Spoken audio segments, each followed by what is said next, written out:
I had like the most amazing childhood. It was always me, my brother, my mom, and my dad. Michael and Marie, at a very early age, were very, very close. They liked doing things together. It was just really neat to see as a parent. My brother was my best friend.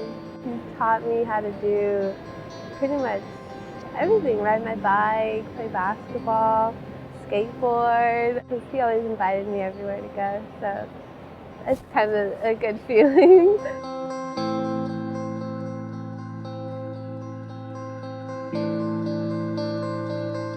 When I first got into the car, I felt kind of uneasy. The driver and my brother were talking. They were really big into Fast and Furious at the time, and I remember I felt nervous. I felt like, oh, this is going to be a fast ride home. We turned down a street and we were sitting at a stoplight. And right as soon as the stoplight went, we just took off. The driver started swerving like in and out of both lanes as all of us are just like with the music on. We're not thinking like it's anything. I just remember like looking into our school parking lot, like we're gonna go into the school parking lot, and then all of a sudden I just woke up on the ground, and I just remember hearing this man yelling and saying, "Don't move, don't move, don't move, like help's on its way, help's on its way." And then I hear the driver screaming his head off. And at that time, like I was hunched down over, ejected from the car, not really like understanding really what was going on. And then I hear the sirens go off, and I was like, okay, that's probably for us. The phone rang, and Mike's mom answered it, and all I can remember is just hearing an agonizing scream.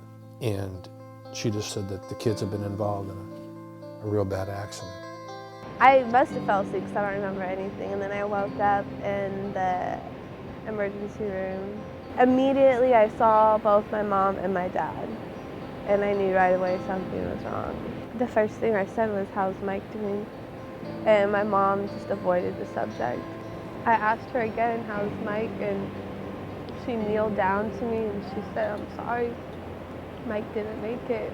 Immediately I just started like screaming my head off, like, "You can't be serious."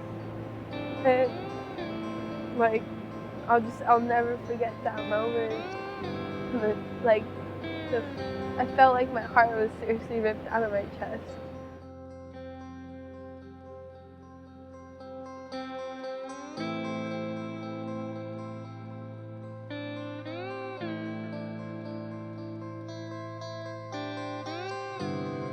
I got out of the hospital and I felt like, okay, I'm getting out of the hospital, and that's like, it's a good thing. This is a step forward.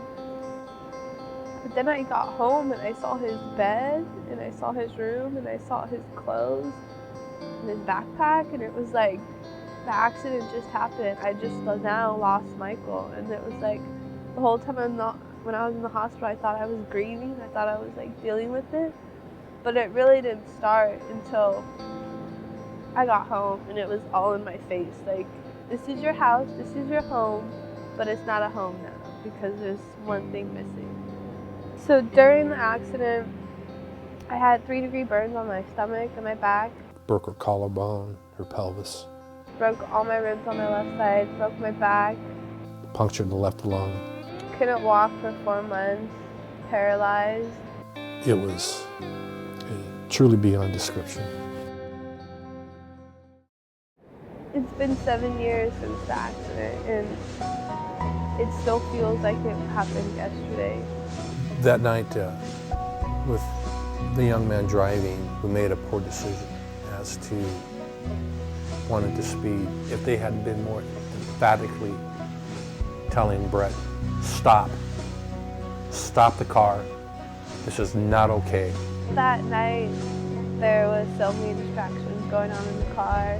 The music was loud, very loud. We were all laughing, side conversations.